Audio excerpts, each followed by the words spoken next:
Hello, everyone, and welcome to the CIUS webinar series on Post-1991, Ukrainian Immigration to Canada, hosted by the Canadian Institute of Ukrainian Studies. I would just like everyone to settle in. We're going to be here for approximately an hour. If you have any questions while we're discussing, we do have a question and answer panel that is at the bottom of your Zoom screen. If you're joining us via Facebook, you'll be able to access a question and answer section there if you access the original posting about this panel. You can post your questions there, and then they will be shared in the Zoom discussion. My name is Jennifer Fadoun. I'm a research associate with Canadian Institute of Ukrainian Studies, and I am very pleased today to welcome our presenters. The first person I would like to join us is Dr. Natalia Khanenko-Friesen. She is the director of the Canadian Institute of Ukrainian Studies. She was appointed since July 2020. She's also the Hutzlak Chair of Ukrainian Culture and Ethnography at the University of Alberta. Prior to this, she was a professor in the Department of Religion and Culture at St. Thomas More College at the University of Saskatchewan, where she was also the director of the PCUH, the Prairie Center for the Study of Ukrainian Heritage, from 2005 to 2007, from 2009 to 2013, and then again from 2019 till 2020, after which she went to us here at the University of Alberta. I would like to welcome Professor Khanenko-Friesen.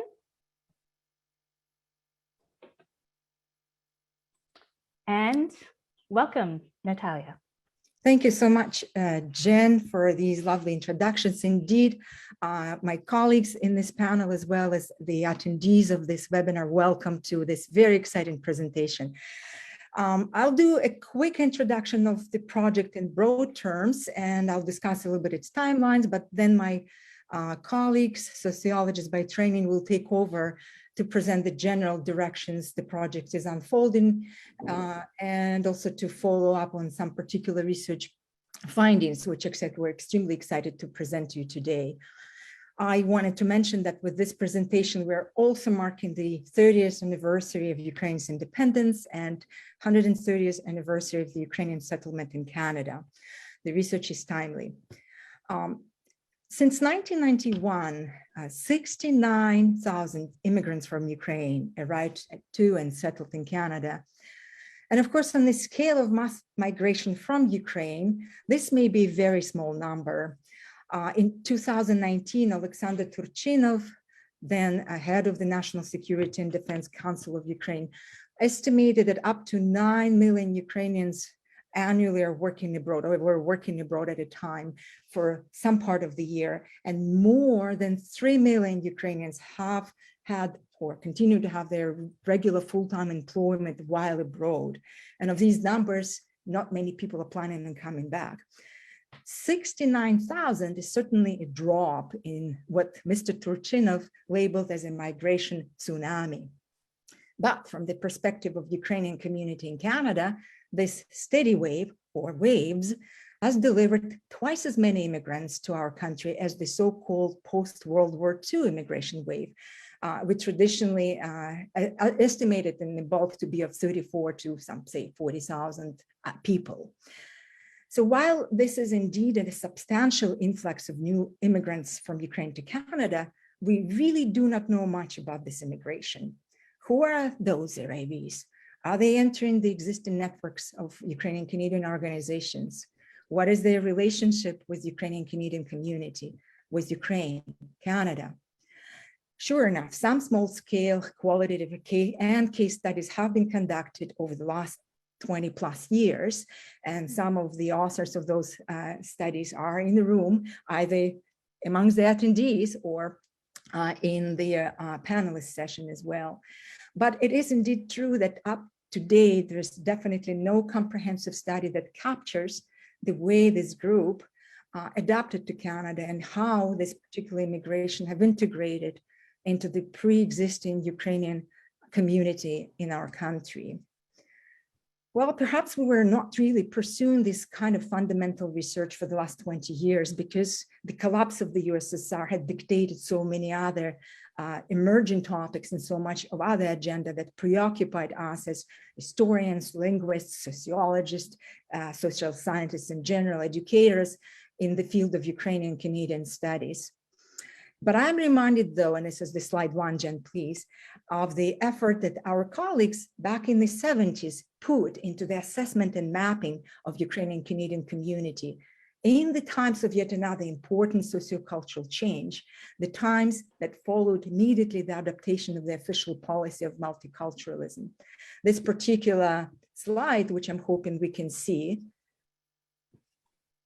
is currently displaying one of the volumes which has been published by the Canadian Institute of Ukrainian Studies in 1980, and it's based on the proceedings and the work of the conference organized by CIUS and a couple of other partners to that.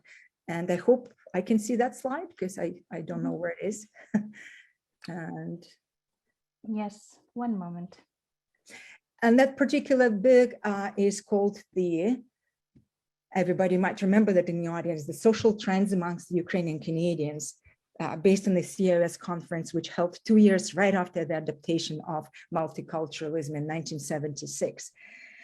12 essays provided a portrait of Ukrainian Canadians, analyzing the various ways in which the Ukrainian population has changed over the decades. And as I said, we have quite a number of esteemed colleagues from that period of time participating in this research. But ultimately, the 1990s have brought about new changes into the makeup of Ukrainian Canadian community. And those changes were especially informed and continue to be informed by the ongoing immigration of Ukrainians to Canada. The Post-1991 project aims to fill that gap in scholarship and also in our understanding of what the post-1991 Ukrainian Canadians are or who they are, and also what the Ukrainian Canadian community is today as a result of that new influx and changes which have been happening in our community over the last 30 years. In this project, we in fact focus on the longitudinal analysis of the socioeconomic integration of immigrants from Ukraine to Canada since the collapse of Soviet Union. We examine post-1991 immigration's labor market participation, income, patterns of social mobility. Additionally, we're also looking to provide a reflective view on the relationship between Ukrainian Canadian communities and their pre-existing organizations and that particular new wave of immigrants to our country. And a few more slides, Jen, next would be good, thank you. So we are a long enough project. We are going to be running for a 3-year period. We started last year. We hope to continue working for another 3+ years. And established in 2020, this project, I'd like to remind us, is supported by our institute, both in kind, but also in fiscally. But I'm very pleased to share that it is not just simply an undertaking of the Institute, but rather a result of collaborative effort involving my colleagues across different campuses in Canada, particularly Victor Zetsevich representing McMaster University, Monica Wan representing University of Saskatchewan and St. Thomas More College in particular as another principal investigator, and a few more other team members, which are also presented on the slides. Ksenia Hladkih, McMaster, our research assistant. Thank you, Ksenia, for being part of this project. And our data analyst, William Liu Kitchen, without whose work we wouldn't be able to present the results today. So thank you, William, for being with us this period. And also thanks go to Jennifer, who has been behind the scenes, coordinating and managing this project on the CIOS side as its research associate and project manager. In the next slide, I'd like briefly to discuss our plans, and then my colleagues will take over and move on with actual presentation. As I've mentioned, we've started last year. A number of activities were on the way. We've participated in meetings. We've done some analytical, analysis of some data called from the Saskatchewan nominations program and other Saskatchewan data, focusing on that province in particular. We've cleared with our universities ethics approvals, which has been a lot of work around that matter. And we've worked very hard as a team trying to present today, which is the highlight of our activities of last year. Next, or this particular second year, is our work will continue, of course, and we will focus on now conducting the survey with the community organizations. And by the way, those of you who are representing the community organizations, we're looking forward to working with you on that projects. So please, reach out to us if you're particularly interested in collaborating, but we will also be reaching out to you. We will be also surveying actual immigrants on community integration. And in the spring of this academic year, we hope to host another presentation with whatever findings we will be able to share with you. Our aspiration is also to host a national conference in the year 3 of our collaboration. So we'll probably announce this in the spring. And we hope other researchers will join us who are working. I know we have those researchers in the country who are working on post-1991 immigration from their own academic and disciplinary perspectives. Thank you so much, Jen. I will pass it on back to you. And I will welcome my colleagues eventually to take over and present. Thank you very much, Natalia. Now I'd like to introduce Dr. Monica Huang. She is an associate professor of sociology at St. Thomas More College at the University of Saskatchewan. Her research focuses include immigration and diversity, social capital, and racial and ethnic stratification. She also was recently appointed a research associate with the Prairie Center for the Study of Ukrainian Heritage at St. Thomas More College. So congratulations to her on that. And we're very excited to have her part of this project because she truly is an excellent sociologist who's able to really bring numbers to life. So Monica, I will pass things on to you. Thank you, Jen. So over the course of our work, the research team will develop 3 main research projects, each focusing on significant yet understudied aspects of the post-1991 Ukrainian immigration experience in Canada. The last major study of this group was done in 2002, specifically focusing on Ukrainian immigrants who settled in Toronto between 1991 and 2001. And this study, which was co-led by Vic, conducted 304 interviews. And the interviews consisted of 150 questions ranging from their educational attainment to their job experiences in Toronto. And an important finding from this research was that despite their high levels of educational success in Ukraine, the post-1991 Ukrainian immigrants who settled in Toronto experienced underemployment, meaning that they felt overqualified for the jobs that they were doing in the city. Next slide, please, Jen. So for our first research pillar, we will provide a contemporary national picture of Ukrainian Canadian immigrants who arrived after 1991 on a host of important demographic and socioeconomic indicators using the longitudinal immigrant database. And this IMDb database provides important information and data for all immigrants to Canada since 1952 and for non-permanent residents to Canada since 1980.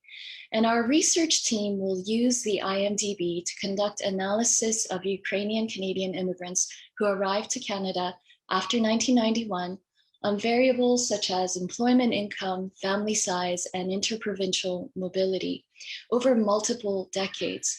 And thus the team will be able to assess the long-term picture in terms of their economic and socioeconomic mobility over a long period of time. So our research findings will provide a nationally representative set of important findings that will contribute to the most accurate and comprehensive outlooks of Ukrainian Canadian immigration after 1991 to date. So later on in the program, Vic will discuss the specific design of the IMDb. Next slide, please, Jen. So for our second research pillar, we will examine the post-1991 Ukrainian-Canadian immigrant groups' integration into community organizations. And earlier studies have indicated that this post-1991 immigrant group differs socioeconomically and even in their reasons for leaving Ukraine to Canada in comparison with earlier cohorts of Ukrainian immigrants to Canada. Yet little is known about their engagement and participation in established Ukrainian-Canadian community organizations. And this information is crucial as Ukrainian-Canadian organizations, like other ethno-cultural organizations, are complex social structures involving various networks. And they provide both physical and virtual communities and a broad range of organizations and activities. And immigrant groups derive a lot of organizational-based benefits, including cultural, economic, educational, and spiritual support.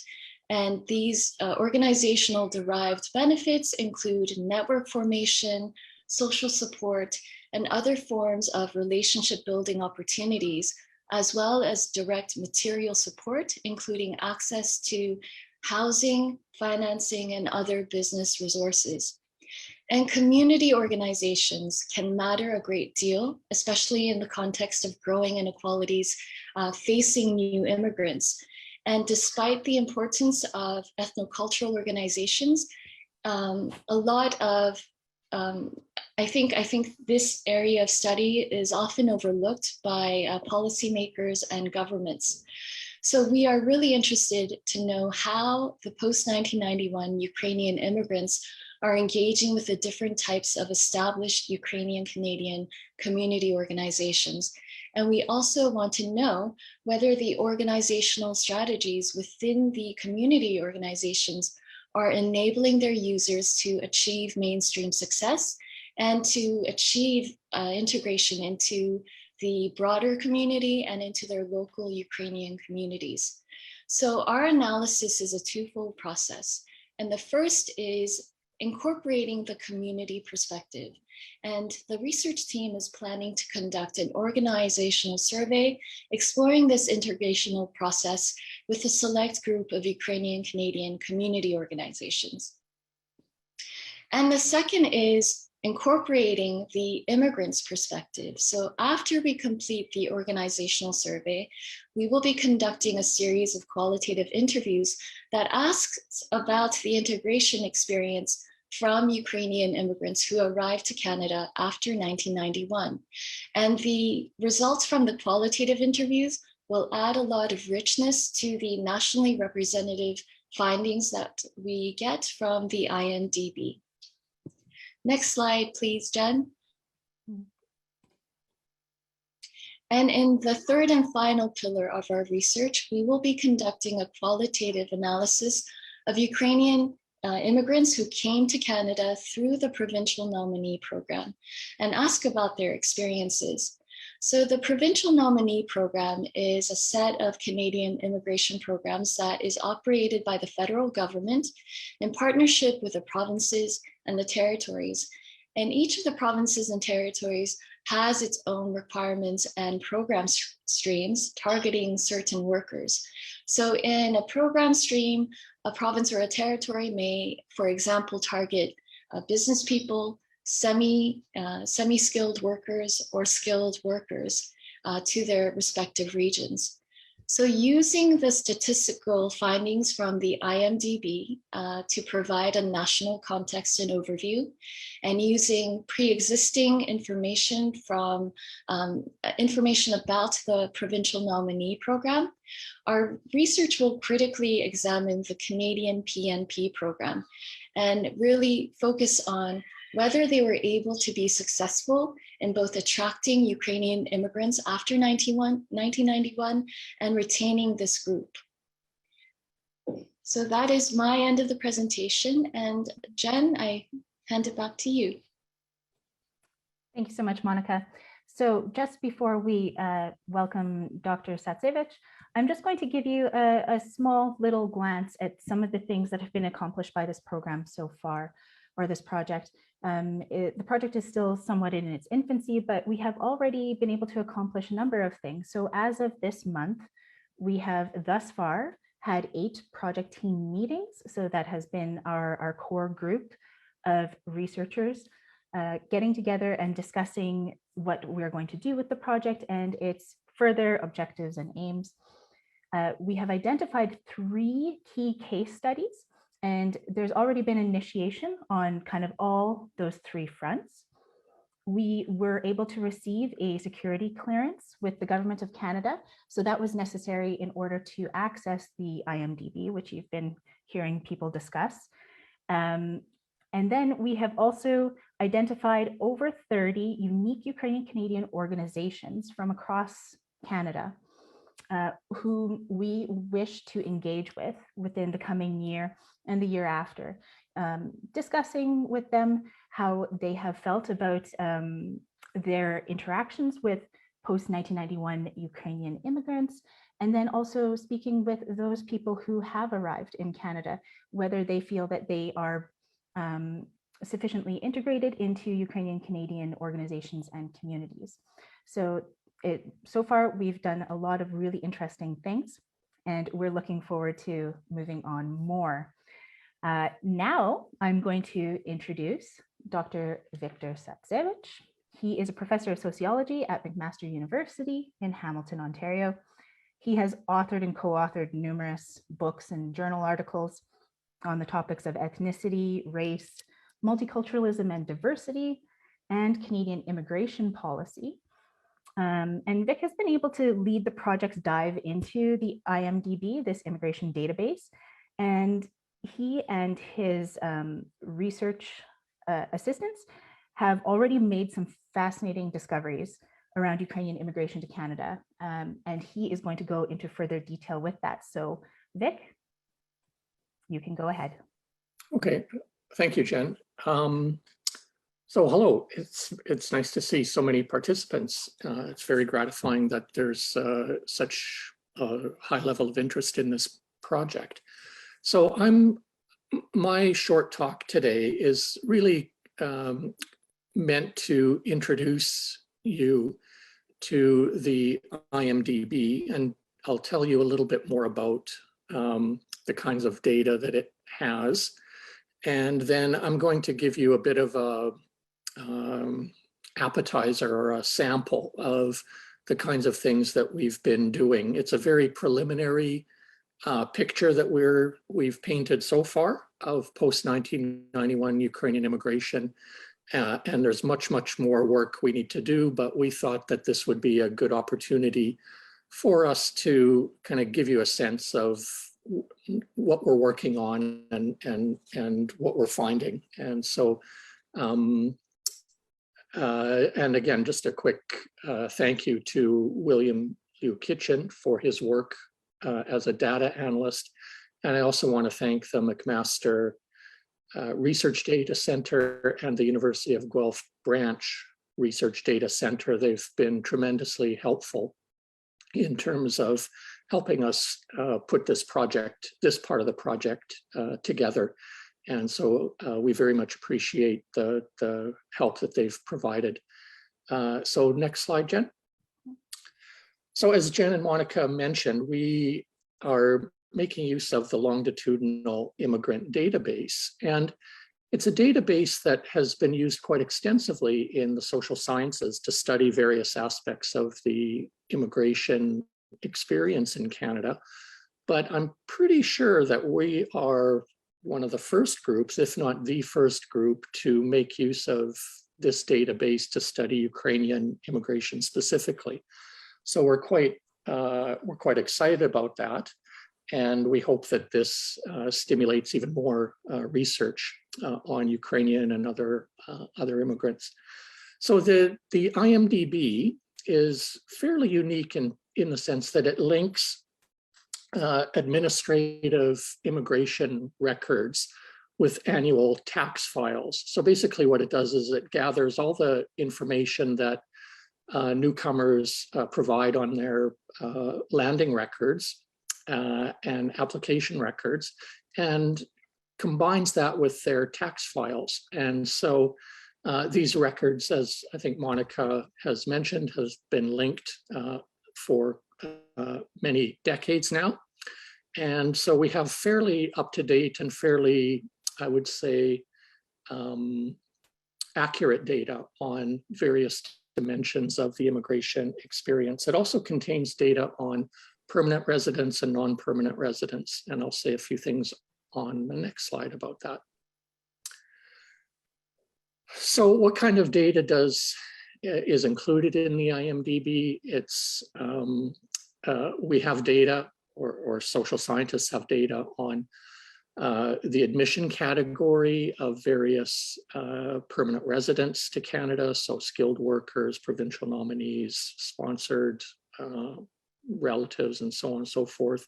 Their date of admission, obviously, intended occupation, their knowledge of official languages at admission, country of birth, country of citizenship, place of residence in Canada, and more. And for non-permanent residents, which we're also interested in, although we haven't really done a deep dive, or we've only done started to do very preliminary analysis of study permits. So basically we're interested in Ukrainian students and the Ukrainian student experience too. So we have some data on that. Next slide, Jen. So the kind of tax data that we have access to is essentially individual and family level incomes.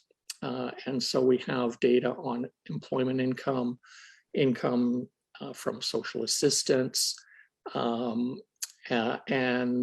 so on. We also have family level information. So we can study family level as well as individual income levels on a number of different dimensions.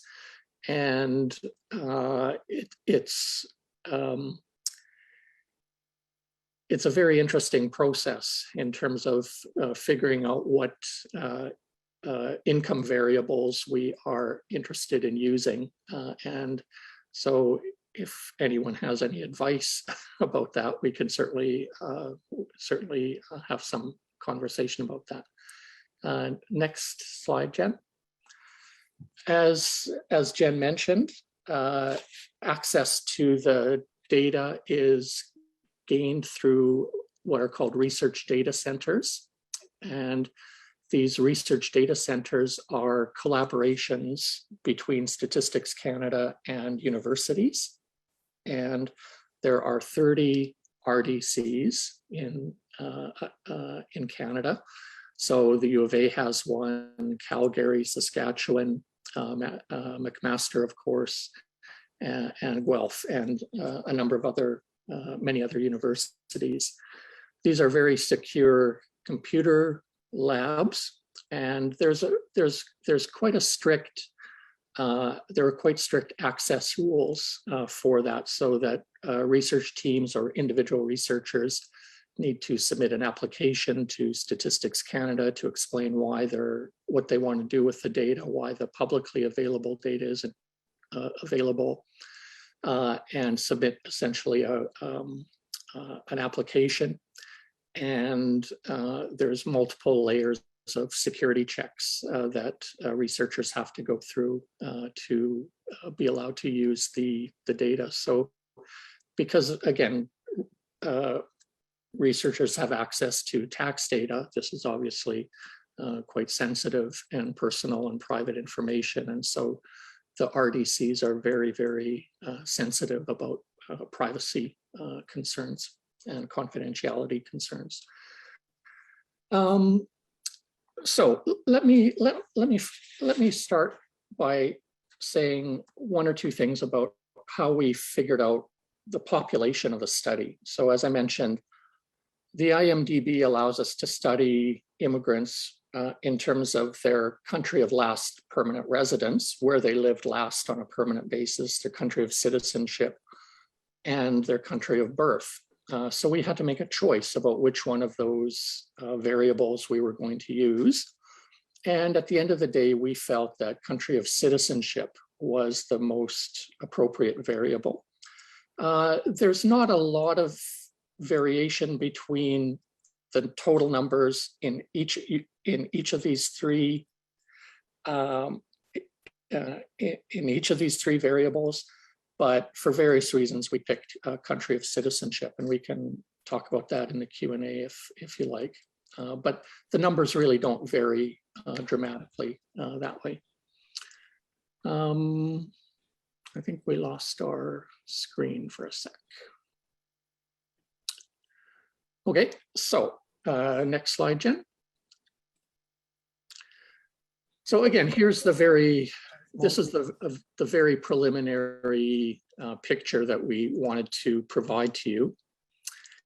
I'm just going to walk you through a few of the tables that we've created just to give you a flavor for what we're finding. And so what you can see from this table is we are looking at the province of destination for immigrants from Ukraine. And at the bottom row of the table, you can see the number of immigrants who have ended up in Atlantic Canada, Quebec, Ontario, and so on over the course of the period 1992 to 2019. So Ontario has seen the bulk of Ukrainian immigration. So over that time period, 35,590 immigrants have initially landed in Ontario. And you can see the numbers for various other provinces, Saskatchewan, Alberta, and BC, and so forth. I'm not going to say too much about each of these tables because we don't have enough time. And if you want to view them in more detail, the session is being recorded, and so you can certainly peruse them at your convenience. But I think this gives a pretty good picture of the provincial distribution. We can do deeper dives, just as a side commentary. We can do deeper dives into geography.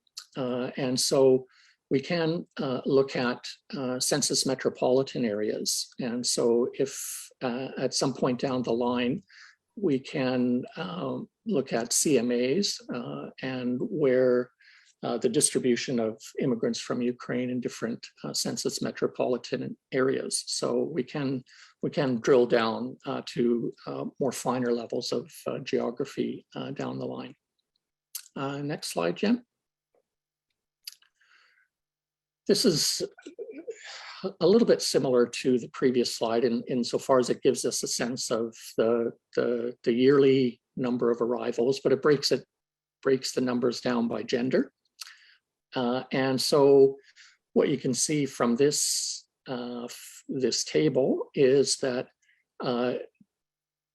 women outnumber men from Ukraine in every year of arrival. And so there are more women from Ukraine migrating to Canada than men. And the proportions vary a little bit, but it's between about 54–56% women and 46–44% men. That isn't particularly unusual given the broader immigration patterns to Canada that at an aggregate level, I think women now do outnumber men in terms of migration from many countries. And so Ukraine isn't particularly unusual that way. But it is interesting to certainly look at the gender composition. Next slide, Jen. We're also able to look at the age composition of immigrants, Ukrainian immigrants to Canada over the time period. And what we've done for convenience sake, I should just say, is for most of these tables, we've broken them,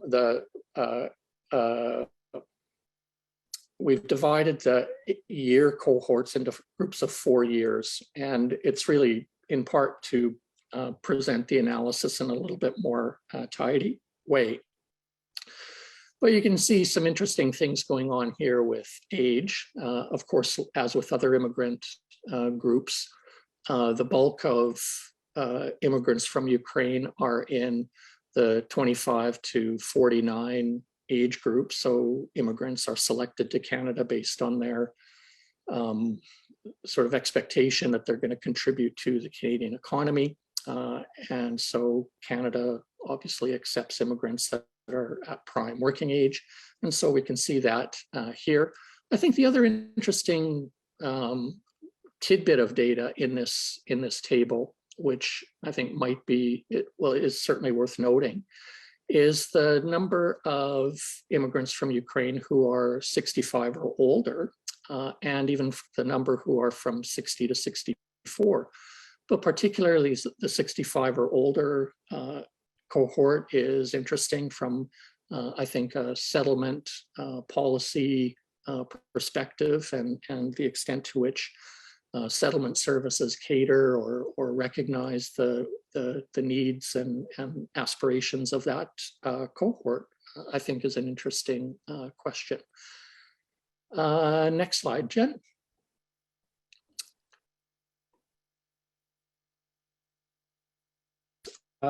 Looks at our study population by the immigration category, by broad immigration categories. So for those of you that know what the contemporary immigration system looks like today, there are literally dozens and dozens of specific immigration categories that newcomers can use as a pathway to Canada.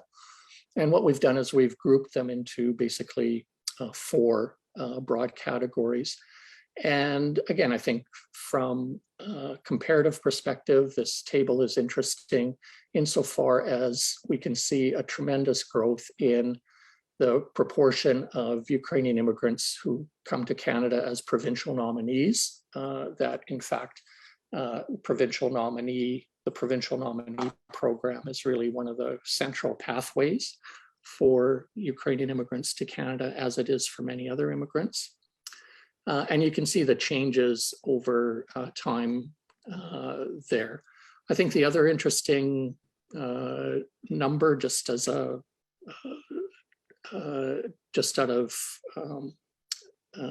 in terms of the most recent cohort from 2016 to 2019, is the growth in the refugee and protected population, considering that in 2012 to 2015, about 5.6% of the total number of arrivals from Ukraine were refugees and protected persons. That jumped to 10% in the period 2016 to 2019. And I'm sure we have a sense of why that might have, why that might be the case. But I think it's certainly a trend that is worth noting. Next slide, Jen. We also have data on the educational levels of Ukrainian immigrants to Canada. And again, I think there's a couple of really interesting things going on here. And I'm sorry if I'm going so fast, but again, just for the sake of brevity. A couple of interesting things is there are Ukrainian PhDs who are coming to Canada. It's not a huge proportion, but it's about 2 or 3% on a yearly basis. But the real dramatic growth in educational credentials comes at the master's level. And you can see that through the dark blue line where in the early cohorts, about 5% of immigrants from Ukraine had master's degrees, whereas in 2016 to 2019, that's jumped to about 18%. And you can see a tremendous growth in the importance of master's degrees in terms of the educational levels of Ukrainian immigrants. Next slide, Jen. Knowledge of official languages. Again, I think this is there's some pretty interesting patterns here. You can see from this table that in the early cohorts, the early arrivals, 1992 to 1999, knowledge of official languages, whether it was English or French, was, I would say, fairly modest. where between 54 and 63% of arrivals knew neither English or French. And you can see how that has changed in the most recent cohort, where now the vast majority, in fact, almost 3/4 of immigrants from Ukraine have a knowledge of English and or French, and almost 68% have a knowledge of English only. So English language skills and also French language skills are slowly increasing actually quite dramatically among the more recent cohorts. One more slide, I think, Jen, and this might be the last one. We also have data on the mother tongue of Ukrainian immigrants to Canada. And we carved up the data a little bit differently here just to see,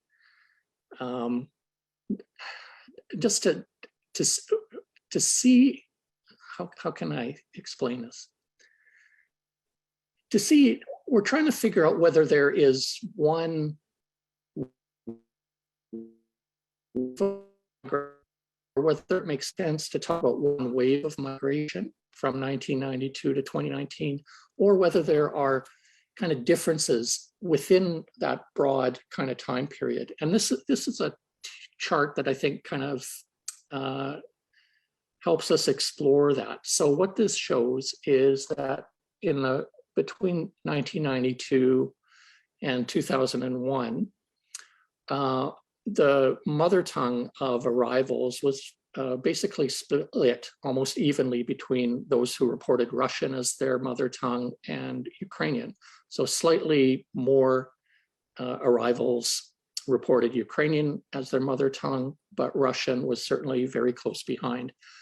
You can see that between 2002 and 2014, the balance starts to shift, where about 37% of arrivals report Russian as their mother tongue, and about 62 or 63% report Ukrainian. And in 2015 to 2019, there's been an even more dramatic increase in the proportion of arrivals who report Ukrainian as their mother tongue. So over 70% of arrivals now report Ukrainian as their mother tongue. So next slide, and I think that's it. So as Jen mentioned, this is really a very preliminary picture that we're painting.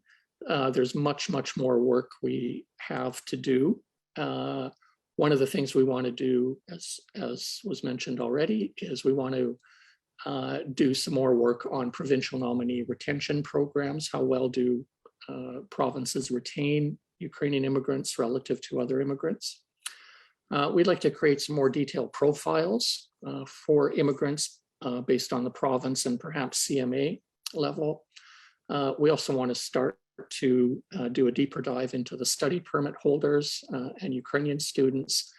And I think, as Monica mentioned, we also want to do a more rigorous analysis of how well Ukrainian immigrants are doing economically in terms of whether the immigration category they come under, how does that shape economic outcomes, how does the province of destination shape economic outcomes, and how do Ukrainian immigrants do economically compared to other immigrants and the Canadian born.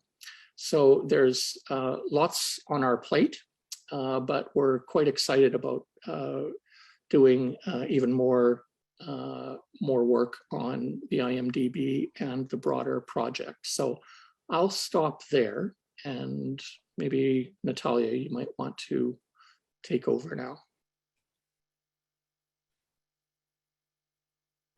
Thank you, Vic. Thank you, Monica. Thank you, William and Ksenia and Jen, for being part of a team.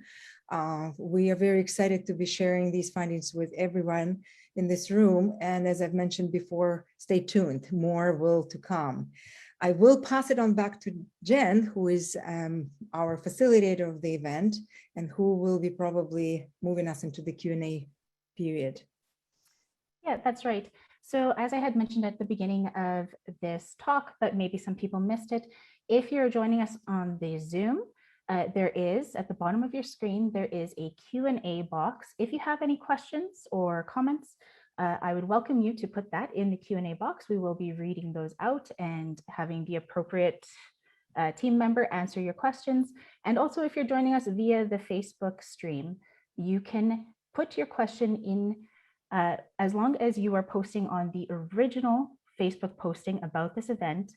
In the comments, you can put your question there and it will be forwarded to our Q&A here and we will be able to answer your questions. So I think we will start there. So we do have a question here and I will read it out. It's from Winston Gerlach. I apologize if I'm not saying that quite right. I know there's a few different pronunciations that people prefer. So it says, my question concerns the occupational experience of those fourth wave immigrants upon arriving in Canada. In particular, I would like to know if they are finding themselves reliving the historical pattern experienced by the first three waves of Ukrainian immigration. In all three cases, pre-World War I, but particularly the 1920s and post-World War II, highly educated and skilled immigrants were compelled to take on jobs typically avoided by most Native Canadians. It didn't matter what their educational or professional status was in their home country, as Canadian immigration policy has always been very closely tied to labor market needs.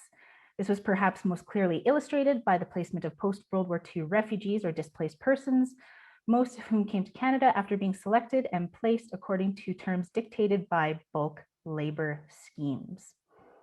I think, Vic or Natalia, I think that this might be of interest to you. Natalia in particular, I think that you have done some work around this in Ukrainian Canadian history.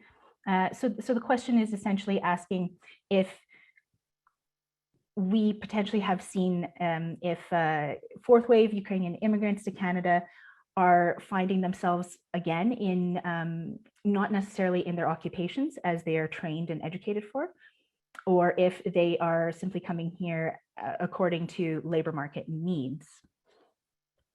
Thank you. I will tackle it quickly, and Vic, if you'd like to take over. Ultimately, all depends on the knowledge of language, on the educational level of the immigrants, and as these stats have shown us, there are quite distinct numbers out there.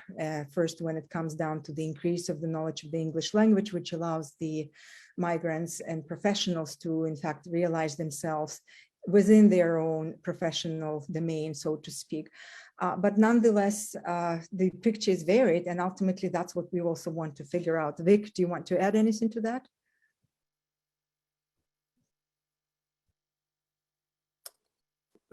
Sure, and then actually, I think Monica might have a few things to say about this issue too. So it's a great question, actually. And I think there's reason to think that parts of that pattern are going to reproduce themselves, but also reason to think that it may not. And so we know from other research that immigrants to Canada face a devaluation of their credentials. And we also know that it takes a fair number of years for immigrants of various origins to catch up to the earnings of Canadians with similar levels of education and training and experience. So that sort of experience of downward mobility is probably happening. Actually, I'm quite, well, I would be surprised if it weren't happening. But I think the sort of optimistic scenario is that with the growth in the Canadian experience class, there are more and more opportunities for Ukrainian students to convert their study permits and their temporary resident status to permanent resident status. So these are young people who have been getting master's degrees, bachelor's degrees, PhDs in Canada, and they've and in part because of COVID, with the low number of admissions from overseas, the IRCC is facilitating the transition from student status to permanent resident status, or temporary resident status to permanent resident status for students. And so I have a feeling that those outcomes are probably going to be a little bit better. And so in a sense, they are going to hit the ground running, in part because of the Canadian educational experience they have and other experiences that they have. So, Monica. Thanks, Vic and Natalia. Yeah, that's a really good question. And I think that's why our three-pronged approach to the research aims is really important. I know that previous studies have even said how important organizational capacity is to different ethnic and racial communities, because yes, a lot of new immigrants face blocked mobility. They will face a de-evaluation of their skills, and they will lag behind the native-born population in terms of their income and in terms of their placement in the occupational structure. And I think that's why it's really important to look at the established organizational networks and see what kinds of opportunities these ethnic and immigrant organizations provide, if they mirror the mainstream opportunities in terms of access to information about networking, to job placements, access to educational opportunities, updating their CVs, brushing up on their English skills, for example, and providing professional networking opportunities. I think those things will make a difference in terms of how they are able to integrate and maybe not face as much prolonged underemployment in the process. Thank you so much, Monica. We just have a few more questions we'll try to answer quite quickly. So we have Marko Levitsky. He asks, what percentage of the post-1991 immigrants are integrating with the existing Ukrainian community organizations in Canada? Also, where are they from?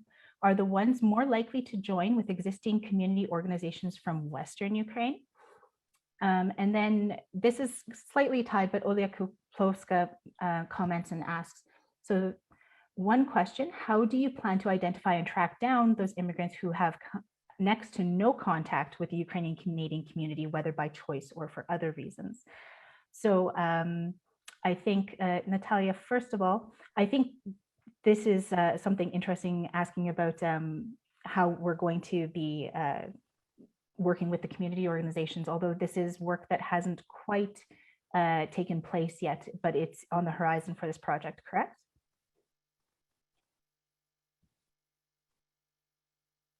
Thank you so much for these questions, Marco and Ola.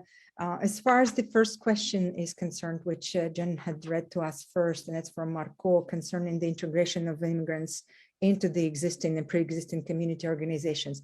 This is exactly one of the questions we want to explore and find out. We do have some exposure through our own involvement in networking, as many of us and members of the audience are part of the community who have some, wisdom to share along those lines.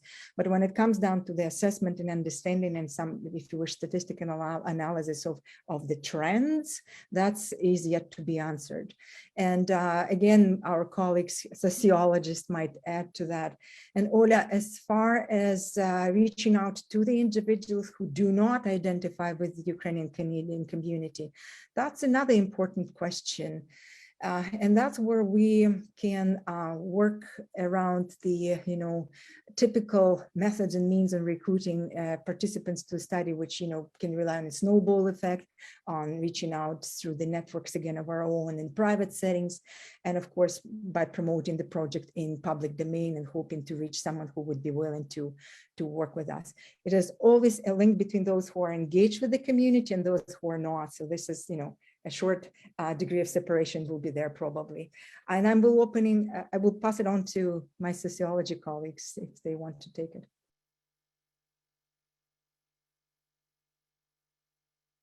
Or Jen. next questions maybe? Yeah, sure. We'll move on to the next question. So Oleg Schindler, who is an immigration consultant, he asks, I wonder if there is any specific reason for assessing Ukrainian immigration via the PNP, so provincial nominee programs. As according to open government data, the category skilled workers is not smaller in numbers than provincial nominees, at least from 2015 to 2020. At the same time, if we add Canadian experience and skilled trades categories, these three categories combined will be twice the size of the provincial nominee programs. So essentially asking, why is there a specific focus on provincial nominee programs? And I think Vic or Monica, I think that you might be able to have something to say about this. Do you want to go first, Monica? Okay. So it's not so much that we're looking at provincial nominees exclusively. And in fact, I think actually what we want to do is look at the whole range of immigration categories that Ukrainian immigrants come under and try and track some of their socioeconomic pathways. So we actually do want to do a little bit more fine-tune analysis of how, say, experience class makes a difference, or whether it makes a difference in terms of economic outcomes, as opposed to being admitted under a different immigration category. So it's not so much that we're avoiding these other categories or avoiding skilled workers. So we are going to factor the immigration category certainly into the analysis of economic outcomes. But I guess our interest in the provincial nominee program in particular, I think kind of reflects a general interest in how these provincial nominee programs work and whether they do what they say that they are intending to do, which is in part to fill provincially defined labor shortages, but also to sort of informally spread immigrants around so that they don't necessarily settle in the more populous provinces like Ontario and British Columbia. And so we're interested in how well how these provincial nominee programs work and whether they, where immigrants first land in Canada in terms of province and where they go 5 years later. So 5 years later, if someone is nominated by Saskatchewan as a provincial nominee, do they stay in Saskatchewan or do they move to BC, or do they move to Alberta, or do they move to Ontario? And so it's not so much, as I say, that we're ignoring the other immigration categories, but we do have a particular interest in sort of seeing how provincial nominee programs work and whether they, in a sense, do what they're supposed to do in terms of spreading immigrants around and trying to recruit immigrants who are going to stay in the province rather than move to other places. And if I can add a couple of more words to this, one of the ideas we're focusing on provincial nominee programs is to actually deliver a deliverable here to our provinces in which we work to produce some useful data so our partners on the provincial level can benefit from this research as well. Okay, so for the sake of time, we're just going to be able to touch on one, maybe two questions very briefly. Here is one question from Abdul Shakur Mohammed. He asks, may I know what considerations were looked at for the selection of provinces and territories? It looks like a sampling was done out of the total, right? So Vic or William, I think that you would be able to speak to how this was done. Well, it's the total Ukrainian population post-1991. So it's not just a sample, it's every single individual that landed from Ukraine that landed in Canada. So it's not just stats, it's the entire population. Yeah, that's pretty straightforward. Thank you so much, William. And there's just one comment / question that was brought up, that was asked by Ivan Kozachenko. He asks, I'll just half the question. So if it is not too sensitive of data, what are the main reasons for asking for asylum? I think that's something that probably is not something that can be gleaned by data, but William or Vic, since you were the ones working with the IMDb, I think you can speak to that.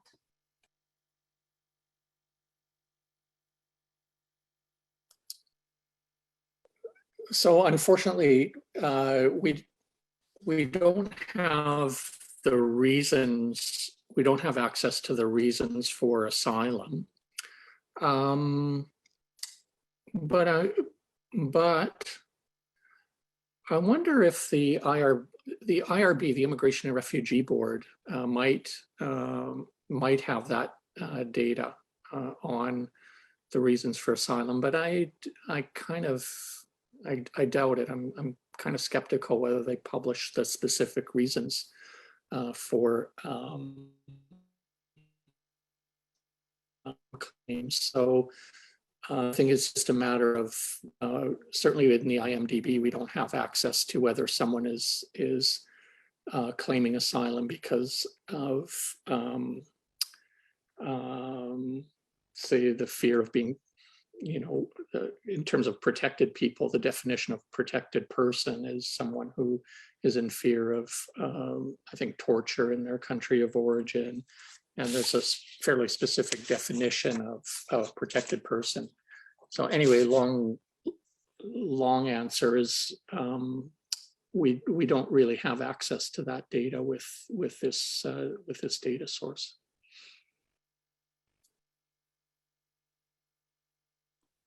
Okay, thank you so much, Vic. At this time, I think we are going to be closing our webinar here. Thank you so much, everyone, for your questions.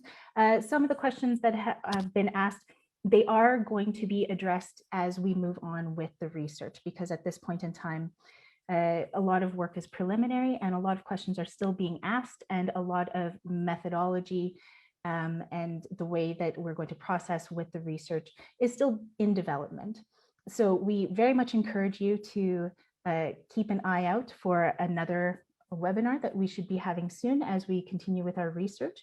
Also, if you're involved with Ukrainian Canadian communities and organizations in Canada, there is a chance that you may be hearing from us soon as we continue to do some of our research into integration of post-1991 immigrants into already established Ukrainian Canadian communities. But with that, I would like to say thank you, everyone, so much for attending. Please do contact CIUS if you have any further questions or you'd like more information. And we look forward to having you join us again soon. We will send out information when we have another presentation. So thank you. I don't know if any of our panelists have anything else to share.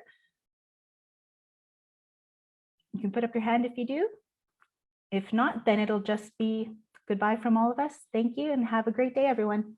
Bye-bye.